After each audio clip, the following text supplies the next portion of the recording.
probably think the same way that I thought, that you are above your emotions. Sure, you have emotions, but you're a man. You're level-headed. You're logical. You have emotions, but they don't really affect your decisions. You make decisions based on what you know is right, even if it's tough. And your emotions are something that you're used to resisting and working in spite of. You're wrong. Your decisions, maybe 1% of your decisions are made without an entire train of emotions preceding it. And once your emotional train gets rolling, there's no room to choose which direction it goes. I'm trying to remember if it was Malcolm from Base Camp or someone else. Somebody said, only about 5% of your day are you actually conscious and able to make decisions. And I would have disagreed with this heavily up until I began day trading. So when I started day trading, I thought, yeah, this is simple. I'm a logical guy. I can follow a system. I can stick to a plan. I can make decisions despite however I'm feeling. No, I can't.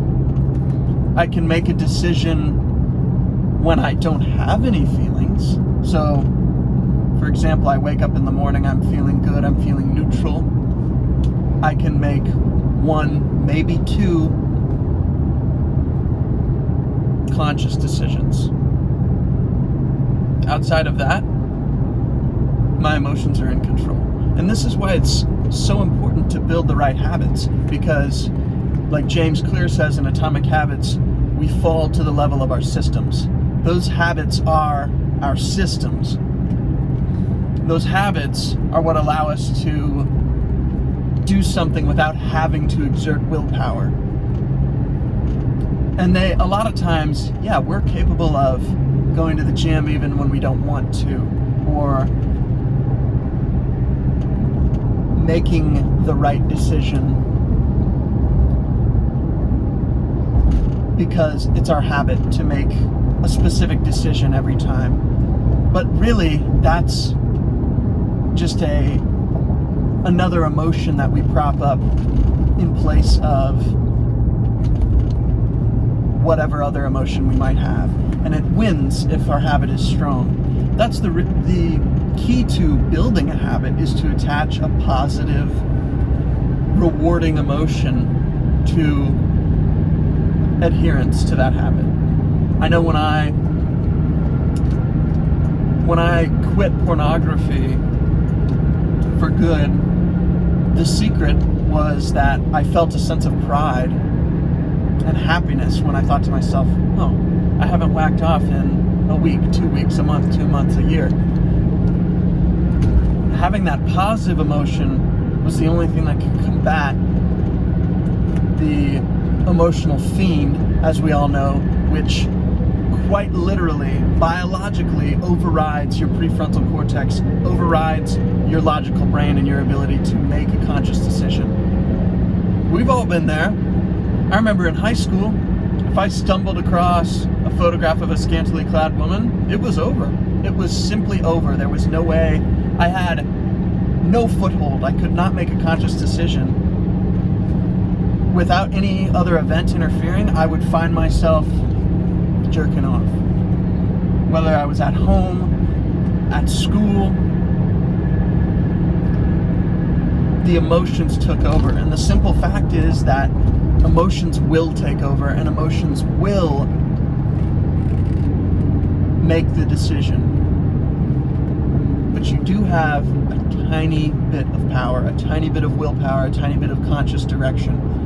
And that's what you use to build up habits, which can protect you from making decisions you don't want to make and help you to make the decisions you do.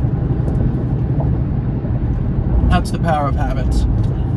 Now, you're still going to have that little bit of conscious willpower, and you can choose to use that on this, that, and the other thing, but you have to. It's difficult, and I struggle with it every day. It's something that I'm focusing on right now. You have to somehow recognize when you're in that conscious, logical decision-making state, if you're going to start a new habit or make a decision that isn't based upon a habit. And then you also have to recognize when you're in that emotional situation. The problem is, you can recognize when you're in an emotional state of mind, an illogical state of mind. You can recognize it and still fail to interrupt that process, because the simple fact is that emotional system is stronger. So really, the only power you have is when you're in that logical, non-emotional decision-making state. Often for me, it's right when I wake up, because no event of the day has perturbed me and started my emotional train rolling. So during that time, you have to make decisions.